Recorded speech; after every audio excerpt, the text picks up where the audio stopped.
Guys, હું છું વિધિ પનારા. આપણી કોલેજનું ફીસનું પેમેન્ટ ઓનલાઈન થઈ રહ્યું છે. તે કઈ રીતે થાય છે તે જણાવવા માટે આજે હું તમને નાનો એવો વિડીયો પ્રસ્તુત કરું છું, જેનાથી તમને આ બધી માહિતી સરળ રીતે મળી જશે. ફર્સ્ટ ઓફ ઓલ આપણે ગૂગલ પર સર્ચ કરીશું HDFC QFIX. After first pay direct પર ક્લિક કરીશું. HDFCનું પેજ ઓપન થઈ ગયું છે.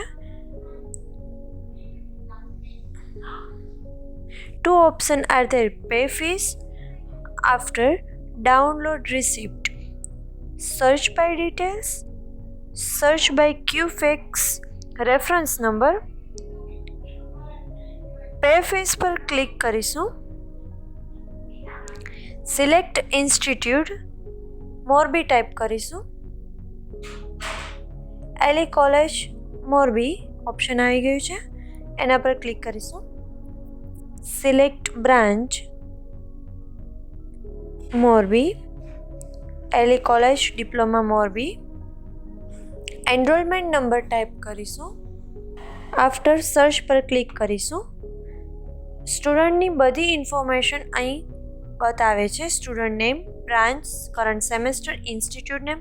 After please check your enrolment number and mobile number.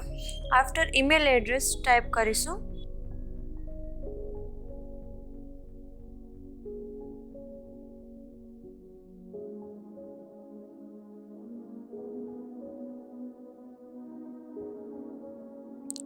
Fees breakup, તમારી ફીસની ઇન્ફોર્મેશન આવી જશે. Current semester and base amount, તમારી ટ્યુશન ફી.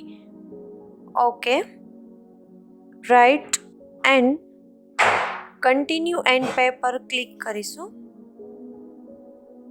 આફ્ટર પેમેન્ટની ડિટેલ્સ આવી જશે. નેમ, તમારી ફીસ અમાઉન્ટ એન્ડ પ્રોસેસ પર ક્લિક કરીશું. હવે આપણે નેટ બેન્કિંગ યા કાર્ડ થ્રુ પેમેન્ટ કરીશું. First of all net banking, select bank and process. Select બેંકનો ઓપ્શન સિલેક્ટ કરવાનો છે અને પે નાવ તમે કરી શકો છો. અધરવાઇઝ કાર્ડનો ઓપ્શન છે, અહીં હું કાર્ડ થ્રુ તમને પે કરાવીશ ફી. તો credit card and debit card.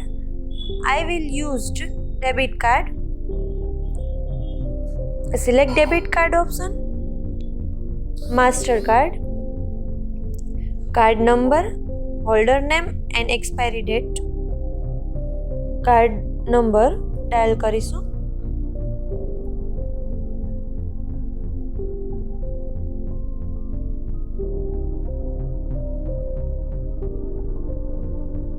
After name type કરીશું.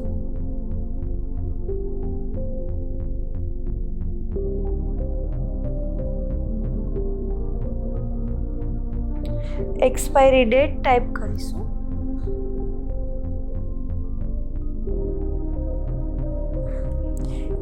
And CVV number. પે નાવ પર ક્લિક કરીશું.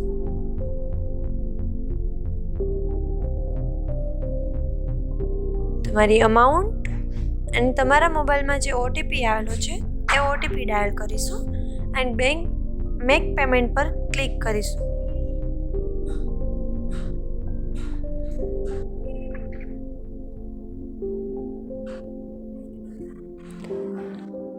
અહીં તમારી ફીસ પે થઈ ગઈ છે, જે તમે જોઈ શકો છો.